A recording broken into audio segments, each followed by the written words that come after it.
¿Qué tal? ¿Cómo están, amigos? Desde 6 a 9, buenos días. Esta mañana nuestro invitado para la entrevista política es César Azabache, que es un abogado penalista, pero todos recordamos que ha sido procurador anticorrupción hace algunos años. ¿Qué tal? ¿Cómo estás, Muy bien. César? Buenos días, Mario, tus órdenes.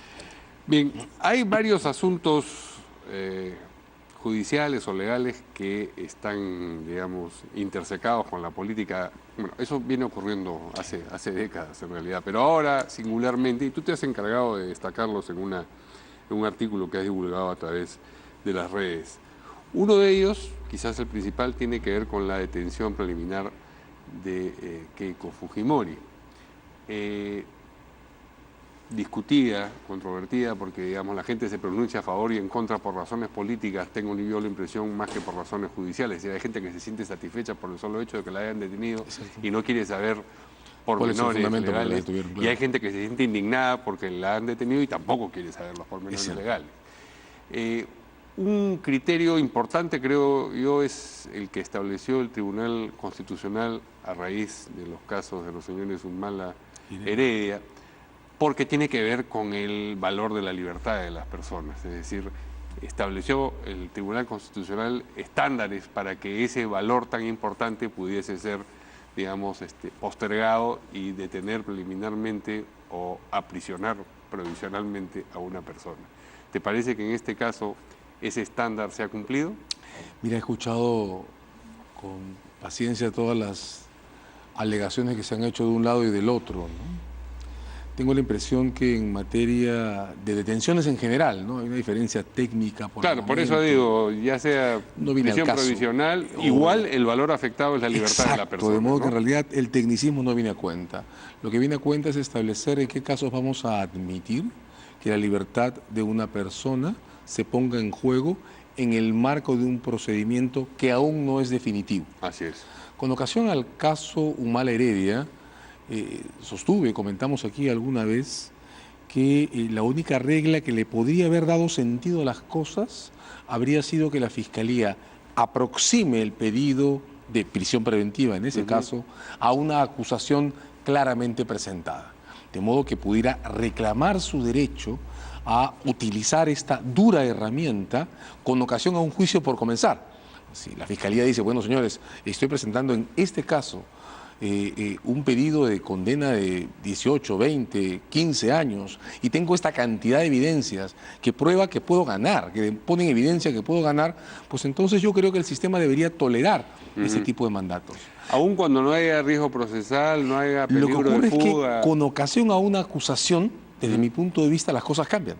Con ocasión a una acusación presentada ante la inminencia de un juicio, creo que la Fiscalía podría tener el derecho de reclamar que se asegure la concurrencia de los personajes. Porque el solo peso de la condena haría, digamos, deseable la fuga. Generaría su propio riesgo de fuga y porque las reglas del procedimiento exigen que para comenzar un juicio en forma, los acusados estén físicamente presentes. Entonces, si cogiéramos esta regla, que la Corte Suprema no ha querido discutir y sobre la que el Constitucional no se ha pronunciado en el caso Humala Heredia, pues entonces habría que decir que en el caso Humala Heredia, la Fiscalía sola se ha colocado a una distancia no medible ya de la acusación. Anunció estar casi lista a mediados del año pasado cuando solicitó la medida. Ha pasado más de un año y la acusación no está. Sigue esperando. Ese es, creo, el problema. Después de haber oído lo que la Fiscalía ha dicho en público y lo que la defensa ha dicho, ese creo que es el problema en el caso de la señora Fujimori. Estamos muy lejos de una acusación. Entonces, ¿por qué 10 días y por qué ahora? Yo tengo la impresión que la Fiscalía se ha puesto con este pedido, concedido por el juez, por cierto, una meta muy alta. La Fiscalía está ahora en la obligación de ya en menos, bastante menos ya de 10 días, mostrarnos un caso que sea suficientemente sólido y explicarnos, aunque sea ex post, y eso no es una buena situación, por qué ha procedido de esta manera. La orden, la solicitud y la orden, debo decirlo, no me dejan en claro por qué tenía que pedirse una detención por 10 días en este momento. Y si las resoluciones judiciales son tales, pues entonces deben explicarse por sí mismas, ¿verdad? Entonces, pedir la prisión preventiva, que es lo que se presume que podrá ocurrir en unos cuantos días, sin aportar nuevos elementos, no sería proporcional y eso provocaría un empoderamiento muy fuerte de la defensa, porque la Fiscalía saldría derrotada. Entonces, lo verosímil es que la apelación, entonces, que ya presentó la defensa de Keiko Fujimori, si no aparecen nuevos elementos, sea concedida. Lo razonable es, yo no creo que la apelación logre verse antes del plazo de los 10 días, ¿de acuerdo? Ahí hay un detalle de tiempos complicado. Pero entonces, que se den 8 y igual, digamos, sí. lo razonable es reconocer que la Fiscalía haya asumido un reto difícil de cumplir.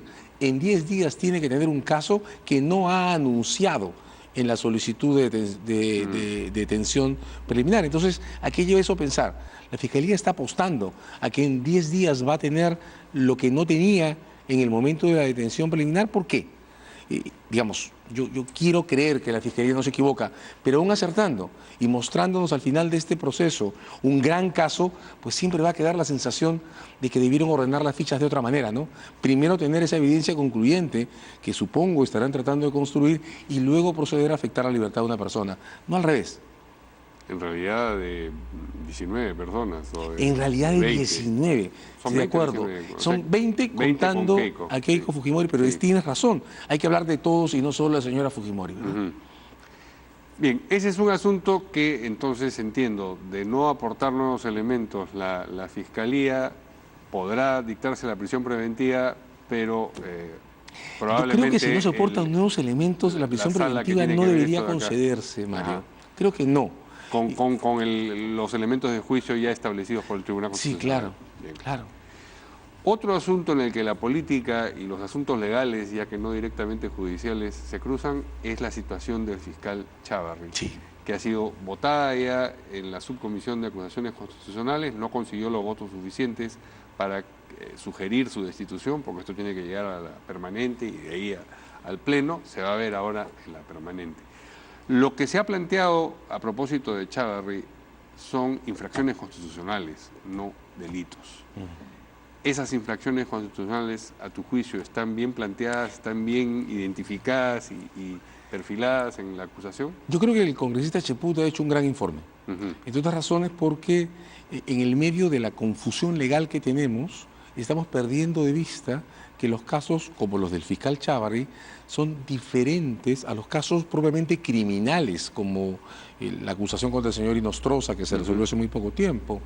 El caso Chávarri tiene la particularidad de ser un caso de moral pública. La pregunta en este momento con el señor Chávarri no tiene que ver con si cometió o no cometió un delito. Si es adecuado que ejerza... Correcto, tiene que ver con su Fiscalía idoneidad. de la Nación, una persona que ha incurrido en actitudes X, Y y Z. De acuerdo, que tienen que ver con transparencia en la asunción de la crisis, con su modo de pararse frente a lo que está ocurriendo en este tiempo. Con las mentiras que dijo. Las mentiras que dijo, esta manera de atornillarse en un cargo cuando estamos hablando de una cuestión tan importante como la Fiscalía de la Nación, ¿verdad? Creo que el congresista Cheput ha tenido la inteligencia de no dejarse mezclar con el caso Inostroza o los cuellos blancos y plantear un caso limpiamente moral. Sin embargo, mi impresión, escuchando los debates de la subcomisión, es que la subcomisión, o la mayoría de la subcomisión, ha insistido en discutir esto como si solo se debiera destituir al fiscal de la Nación en caso cometa un delito. Entonces, claro, bajo el estándar del delito, el informe Cheput no califica, pero tampoco pretende hacerlo, porque nadie pretende que este sea un asunto de criminalidad. Pero la infracción constitucional sí está. Yo la veo claramente representada por una razón, y es que la Fiscalía de la Nación representa una unidad de gobierno y de administración de un recurso muy escaso, que es la persecución penal pública, de modo que los temas de moral pública comprometen su cometido constitucional. Ahora, también es cierto que esta discusión ha puesto en evidencia que lo que no camina son las reglas de designación de la Fiscalía de la Nación, porque no puede ser que haya una... No es que se soluciona este caso en concreto y de ahí todo es mantequilla. No, porque de hecho hay un colectivo de representantes del Ministerio Público que han estado pronunciándose, firmando comunicados y declarando una cosa inaudita en los últimos 20 años que no están de acuerdo con que el fiscal Chávez sea fiscal de la Nación y no hay ningún mecanismo, como podría haber la Defensoría del Pueblo, por ejemplo, para provocar su destitución con un trámite menos pesado que el de las acusaciones constitucionales. Entonces, en parte, lo que está entrampando esta escena es que el único mecanismo que la Constitución del 93 tiene para resolver este tipo de crisis es un mecanismo duro, pesado y lastrado de discusiones sobre pruebas y evidencias, que es el de las acusaciones constitucionales. Una regla constitucional que permita pedir cuentas al fiscal de la Nación, como se le pide al defensor del pueblo, y ratificarlo o no ratificarlo, como se hace con el defensor del pueblo, podría tener mucho más sentido. Pero claro, hay que tener el ambiente de equilibrio para poder entrar en esa discusión. Claro. Este no parece ser el momento correcto para eso, ¿verdad? Digamos, en el mediano plazo hay que cambiar las reglas. En sí, claro. En el corto plazo, ¿qué cosa debe ocurrir? Bueno, por lo pronto hay que revisar de nuevo el informe del congresista Cheput en otro escenario. La permanente. Sí, yo creo que la permanente debe devolverle esto a la subcomisión y abrir ese debate para que se pueda madurar en condiciones reflexivas distintas a las que impone el apresuramiento con el que estamos actuando en estos días. Y sobre todo tenemos que poder aprender a romper ese sesgo entre o que hace que todo sea o delito o inocencia, porque hay cosas intermedias que tienen que ver con inconductas morales también que deben entrar en discusión. Idoneidad para ejercer determinado Por supuesto, cargo. Que es una cuestión moral también. De eso es de lo que se está hablando. Exactamente, exactamente. El tercer asunto de superposición entre política y aspectos legales o judiciales tiene que ver con la anulación del indulto a Alberto Fujimori. Esto tiene dos partes, la anulación en sí misma y la decisión que ha adoptado, sobre todo únicamente la bancada fujimorista, los ex Fuerza Popular y los actuales Fuerza Popular, de aprobar esta ley para que los adultos mayores, dicen ellos, puedan cumplir después del primer tercio el resto de sus condenas en sus casas. Vamos primero a lo primero, sí, claro. la anulación del indulto. Como evaluación legal, ¿te parece que...? Sólida. Sumamente sólida, pero te explico por qué. Por favor. Quienes con más fuerza se han opuesto a esta decisión judicial, el antiguo juez Urbiola, que fue presidente del Tribunal Constitucional entre ellos, han dicho que esta medida no debería haberse dado, porque cuando se discutió en la Corte Interamericana el caso del indulto, de lo que se habló fue de la acción de amparo, no de una anulación dictada por un juez penal. Eso es históricamente correcto. En el debate ante la Corte, el Estado peruano declaró que había vías judiciales que le permitían resolver el asunto del indulto internamente sin que un pronunciamiento de la Corte sobre el fondo sea necesario. Bien, al haber hecho esto, el Estado peruano se ha comprometido ante la Corte a habilitar una vía judicial. En mi comprensión de la sentencia, lo que la Corte ha hecho es tomar como vía de ejemplo el amparo del que hablaron los abogados del Estado ante la Corte. Hay que decir que eso es un compromiso internacional, O sea, el Estado peruano, no los abogados Villegas y su adjunto, sino el Estado peruano se ha comprometido ante un tribunal a discutir eso judicialmente. Sí. Pues bien, ejecutada la sentencia, los familiares le piden a un juez penal que sea él el que haga el control. El juez acepta hacerlo. Ha emitido esta decisión y esta decisión, hasta donde entiendo, ya tiene que haber sido comunicada por el Estado peruano a la Corte. Si la Corte Interamericana la recibe como una decisión igualmente satisfactoria que la que habría sido la constitucional, no hay nada más que discutir. La vía judicial desarrollada a partir del compromiso de los abogados del Estado ante la Corte es esta. Y además la decisión del juez se apoya precisamente en los fundamentos de la sentencia de la Corte, de modo que el círculo está cerrado. La decisión del juez ha sido anular el indulto. Esa decisión se discutirá en segunda instancia, pero en este marco que relato, las probabilidades de la confirmación son altísimas.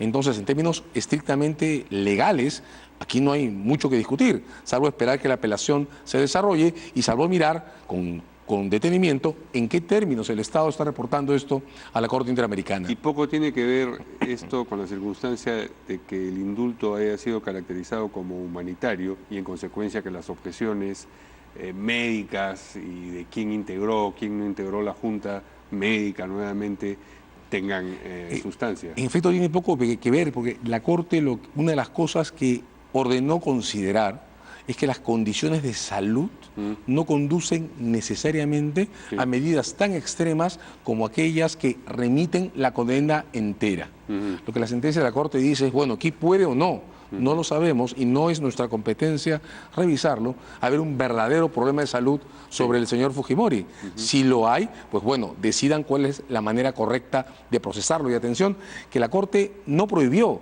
que se adoptaran nuevos esquemas de medidas posteriores a su decisión. La Corte está hablando de las condiciones en las que se adoptó el indulto en diciembre del 17. De modo que hay mucho por hacer. Y conecto al tema que sigue, no necesariamente en el camino que el Congreso ha optado por seguir, ¿verdad? Ese es el siguiente tema, efectivamente.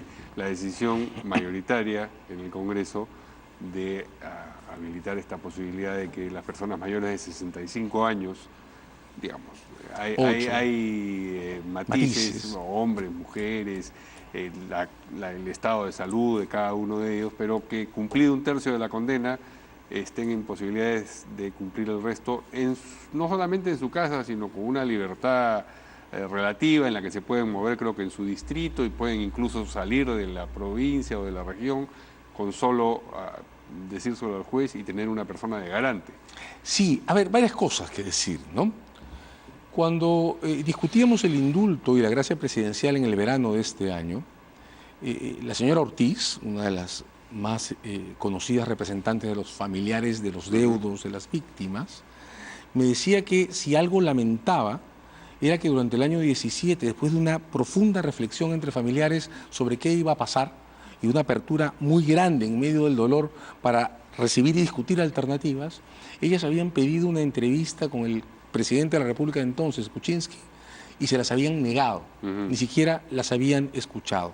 Si en términos morales algo tuvo de intolerable el proceso previo al indulto y a la gracia, fue no considerar a las personas que todavía hoy sufren las consecuencias de estos eventos por los que fue condenado Alberto Fujimori. Bueno, lo que el Congreso ha hecho ahora es exactamente lo mismo. Llover sobre mojado. Sí, porque la única manera de tener un debate sensato y equilibrado sobre cómo terminar con esta historia era entrar en comisiones y abrir una discusión que incluyera antes que nadie a quienes todavía hoy sufren las consecuencias de estos eventos. Además, por supuesto, de la comunidad académica, calcular cómo podía organizarse esto desde el punto de vista de la comunidad internacional. Esto requiere un equilibrio reflexivo muy intenso, que es precisamente lo que pasó por alto el régimen de Kuczynski. Bueno, entonces, para comenzar, un trámite parlamentario que resuelve esto en un día, sin escuchar a nadie, comienza mal.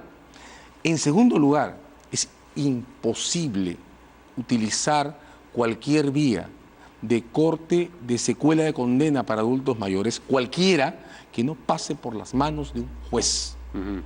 Eso es intolerable. Porque ya en términos se la han encargado al INPE.